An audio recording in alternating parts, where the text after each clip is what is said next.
Blue Knight means. Attempt to calm him. There's a perfectly natural explanation. Your measured and rational speech does you no good. Your crew hold now no bad luck when they see it. Hope so.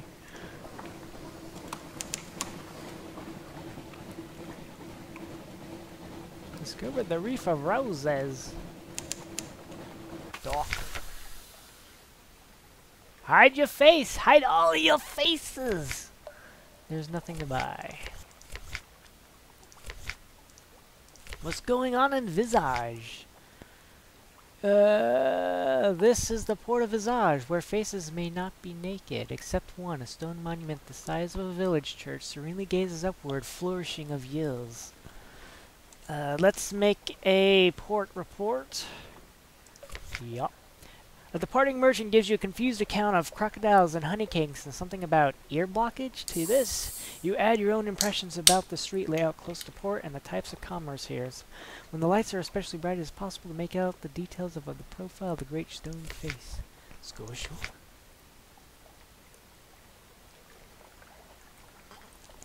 All those who enter must play their parts. The sign is visible only after you've crossed the threshold.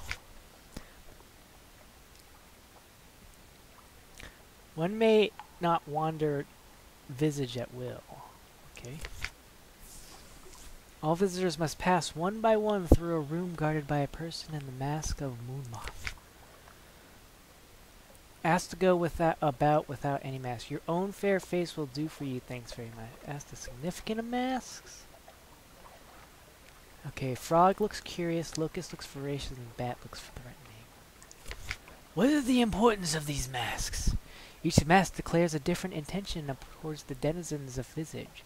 Frog is for visitors who, through perhaps clumsy or familiar with local etiquette, have come in order to observe local ways and to make uncouth comments about them. Locust is for those who seek profit in Visage and would carry away as many goods as possible. You prompt about the Bat. Bat is for an ill-omened visitor sent as a messenger of spite. Bat always dies. Let's go with Frog mask. Moonmoth lifts the mask and places it over your head. The eye holes are large and are fitted with spectacles. These improve your view of the environment, though you must look bulb-eyed from the outside. There is also a mechanism attached to make mouthpiece which magnifies any sound you make, even your breathing. You start to thank the Moonmoth, and it comes out as a booming croak. Ribbit! Ribbit! Ribbit! May you profit from your visit and knowledge, he says. Its wings fall neatly over his back. Expertise in parts hasn't changed because it's lower than 3. I'd encourage your visage, your mask. Quality now, too. Video, the flood court and your performance. Oh, can I go shop? Nope. So called because all the books are fragmentary, or perhaps. Moonmoth asks as though you should already know what it is. Flood court. Let's go to the library of parts. A room of heavy stone guarded by a golden statuette of a woman with outstretched arm. The scroll niches. The scroll niches, or niches, I think it's niches, sorted to correspond to a variety of masks. The jackal and the lioness, the crocodile and dung beetle, a woman in a mask of a lotus blossom and standing at a lectern, reading in silence. Ask about the purpose of the room, study the scrolls in a bumbling way, write notes in the margins. Steal the most valuable-looking scroll for later sale.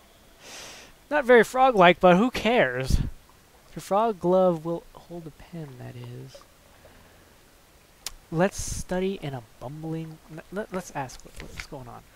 People think it means something like Library of Fragments, but this is wrong. The parts in question are like parts in a play. This is where the denizens of Visage come in order to learn how to perform their masks more accurately, more completely, with a truer spirits.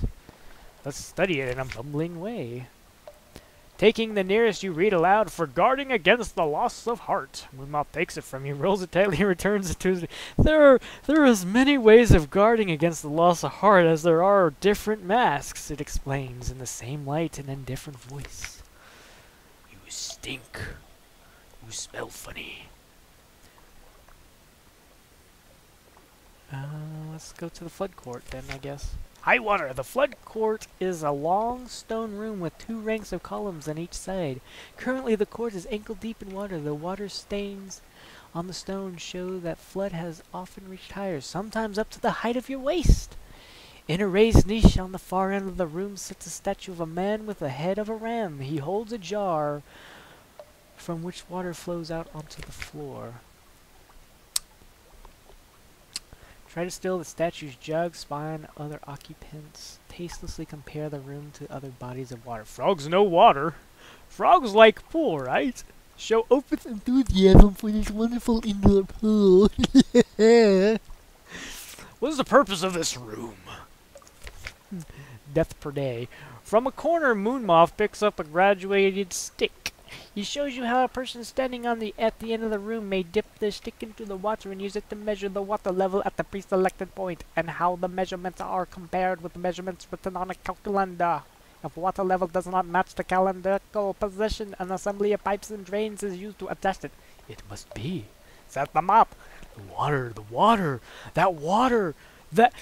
It used to be that the water rose and fell of its own accord, and people before wrote down what height it reached. Now the water is still, but thanks to their actions we replicate the rise and falls so as to still be pleasing to the god of flood. It completes the explanation with a half-body bow towards the statue of Ram Deity. Frogs like pools, right? Let's do it. You exclaim how much you admire this room and its excellent pool. This is a wonderful pool, dudes! Your words are, as always, amplified into a croak.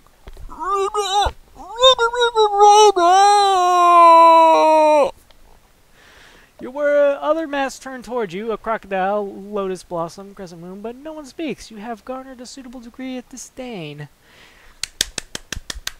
Moonmoth, he's happy!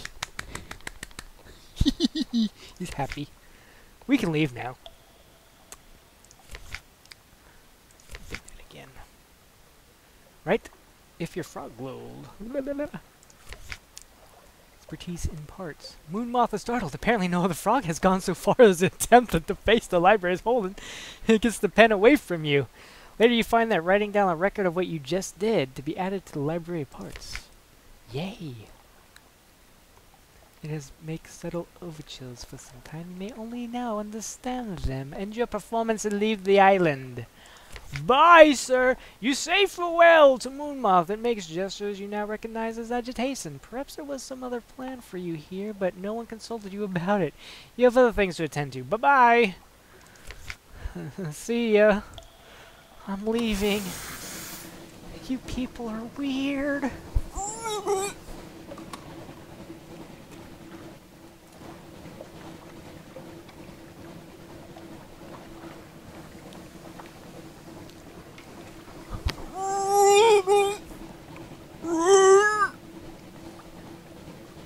I don't want to know anything else. And now we enter the coal mines. There is a wild and glorious scent in the air, a kind of light. Why do sailors fear this place?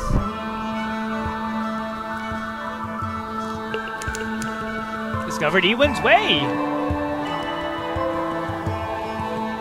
Yum-tastic, yum-tastic, eat lots of yum-tastic. Sir! Mr. Shady Cook! Here, as